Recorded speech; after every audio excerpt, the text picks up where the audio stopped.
Welcome to story time with Asma. ایک جنتی صحابی کا واقعہ۔ حضرت انس بن مالک رضی اللہ تعالیٰ عنہ فرماتے ہیں، ایک مرتبہ ہم نبی کریم صلی اللہ علیہ وسلم کی خدمت میں بیٹھے تھے۔ آپ صلی اللہ علیہ وسلم نے فرمایا، لوگوں، ابھی تمہارے پاس ایک جنتی شخص نمودار ہوگا۔ چنانچہ ایک انصاری صحابی اس حالت میں تشریف لاتے ہیں کہ وضو کا پانی ان کی داڑھی سے ٹپک رہا ہے اور انہوں نے اپنے جوتے بائیں ہاتھ میں اٹھا رکھے ہیں۔ دوسرے دن بھی آپ صلی اللہ علیہ وسلم نے یہی بات کی اور پھر وہی صحابی نمودار ہوئے، اور آج بھی پہلے کی طرح جوتے ان کے ہاتھ میں تھے۔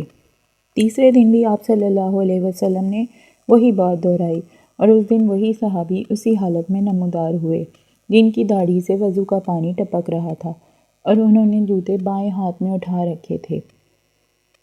جب نبی کریم صلی اللہ علیہ وسلم اٹھ کر چل دیے تو عبداللہ بن عمرو رضی اللہ عنہ ان انصاری صحابی کے پیچھے لگ گئے اور عرض کیا کہ والد سے میرا کچھ اختلاف ہو گیا ہے اور 3 دن تک ان سے جدا رہنے کی میں نے قسم کھا لی ہے، لہٰذا اگر آپ مناسب سمجھیں تو اس مدت تک مجھے اپنے ساتھ رہنے کی اجازت دے دیں۔ انصاری صحابی نے جواب دیا، کوئی بات نہیں، آپ جتنا چاہیں میرے گھر پر رہ سکتے ہیں۔ عبداللہ بن عمرو رضی اللہ عنہ کا بیان ہے کہ میں نے 3 راتیں ان کے ہاں گزاریں، لیکن دیکھا کہ وہ رات میں کوئی عبادت نہیں کرتے، کوئی تہجد نہیں پڑھتے، البتہ رات میں جب بھی ان کی نیند ٹوٹتی یا کروٹ بدلتے تو اللہ کا ذکر کرتے اور ان کی بڑائی بیان کرتے۔ میں نے ایک بات یہ بھی دیکھی کہ وہ زبان سے ہمیشہ اچھا ہی بولتے۔ جب 3 دن مکمل ہو گئے اور میرے دل میں کوئی بھی عمل بڑا نہ معلوم ہوا تو میں نے کہا، اے اللہ کے بندے، میرے اور میرے والد کے درمیان کوئی جھگڑا اور ناراضگی نہیں، البتہ میں نے نبی کریم صلی اللہ علیہ وسلم سے سنا، 3 دن لگاتار آپ کے بارے میں فرما رہے تھے کہ ابھی تمہارے پاس ایک جنتی شخص نمودار ہوگا، اور تینوں دن آپ ہی تشریف لائے، تو میں نے ارادہ کیا کہ آپ کے پاس رہ کر میں آپ کا عمل دیکھوں کہ آپ کون سا عمل کرتے ہیں تاکہ میں بھی ویسا عمل کر سکوں، لیکن میں دیکھ رہا ہوں کہ آپ زیادہ عمل نہیں کرتے۔ پھر کیا وجہ ہے کہ آپ اس مقام تک پہنچے ہیں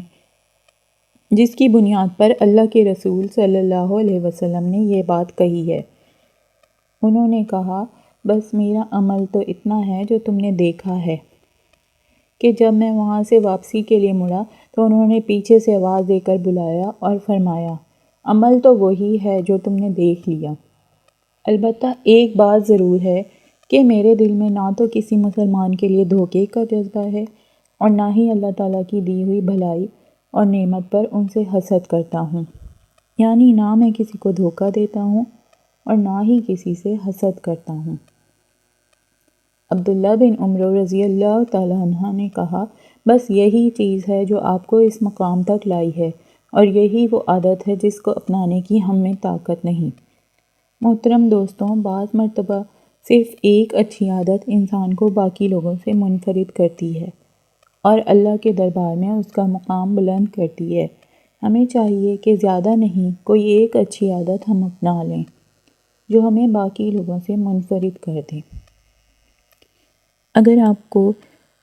اسٹوری پسند آئی ہے تو please like, share and subscribe my channel. Thank you.